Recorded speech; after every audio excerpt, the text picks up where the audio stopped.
Повече от 200 души протестираха пред парламента срещу проекто закона за генетично модифицираните организми.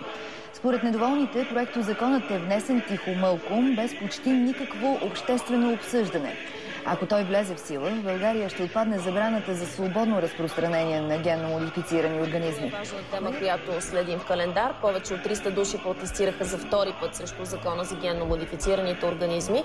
Днес демонстрациите започнаха пред Народната библиотека Кирил и Методий и прераснаха в шествие. Отново в на 4 очи вице-премиерът Симеон Дянков се обяви за запазване на екологичното земеделие в страната ни. Припомням, законът за генно модифицираните организми е приет на първо четене от парламента. Предстои окончателното му гласуване след няколко дни. Ако има положително решение, то буферната зона ще е най-малко 100 км. Най-малко 100 км. Най-малко 100 км. Най-малко 100 км.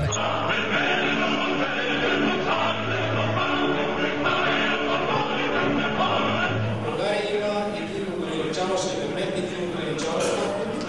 Това е необходимото разстояние от 30 км за изолация между полете засяти с генетично модифицирани култури до зоните на Натура 2000 и на практика такива места в България няма, но законодателството се променя много бързо и много скоро ви уверявам, че в България ще имаме възможност да засяваме генетично модифицирана царевица.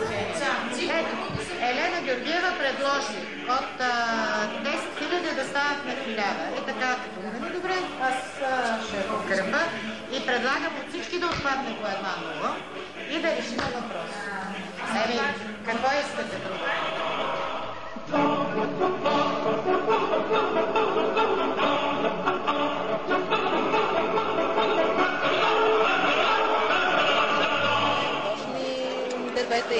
Тоест, вие не сте склонни да се съгласите с искането за 30 км? Как ще съм склонна? Абсолютно невъзможно. Това означава, че ние няма да имаме отново закон за генно модифицираните организми. Тази забрана с 30 км означава, че в България няма закон за генно модифицираните организми. Има положително решение, то буферната зона ще е най-малко 100 км. 30 км. 100 км. 30 км. 100 км. Елена Георгиева предложи от 10 000 да стават на 1000. Е така, като добре, аз ще подкрепя и предлагам от всички да отпадне по една нула и да решим въпрос.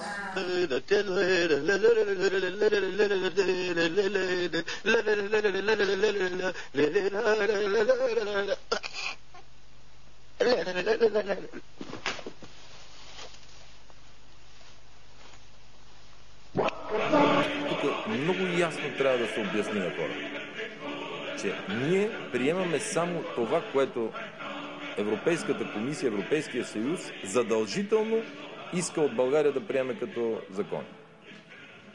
А това дали след това ние ще направиме дори едно такова генно модифицирано, не знам как е правилно да се каже, същество или организъм или това вече зависи от нас и аз ви гарантирам, че няма да го направим. Това е генно изменена царевица, която я даваме на животните и след това консумираме месото. Нямам никакви проблеми и с консумацията, а и с животните. Искам да попитам дали в България има генно модифицирани насъждения? Какво генно насъждение? Култури няма. Няма такова нещо. Просто в България не е пускано в околната среда никакъв генно модифициран организъм. Агнатата трябва да знаеш, що го рупат като бомбони. Тук много ясно трябва да се обясни на хората, че ние приемаме само това, което Европейската комисия, Европейския съюз задължително иска от България да приеме като закон.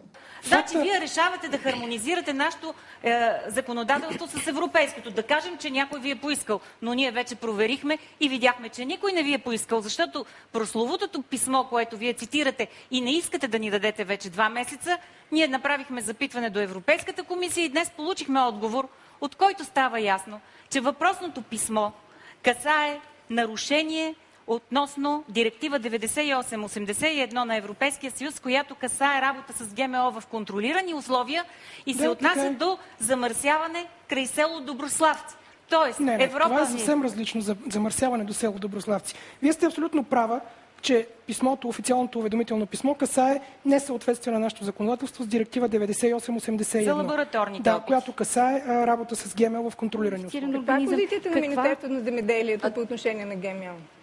Позицията на Министерството на земеделието е, че закона за ГМО трябва да съответства напълно на европейското законодателство, защото България не следва да предизвика Европейската комисия. Това да много завърши понятие. Има Министър Найденов гласува на 19 октомври на съвета на министрите на земеделието в Брюксел, с което се разреши вноса на генетично модифицирана царевица за нуждите на фураж.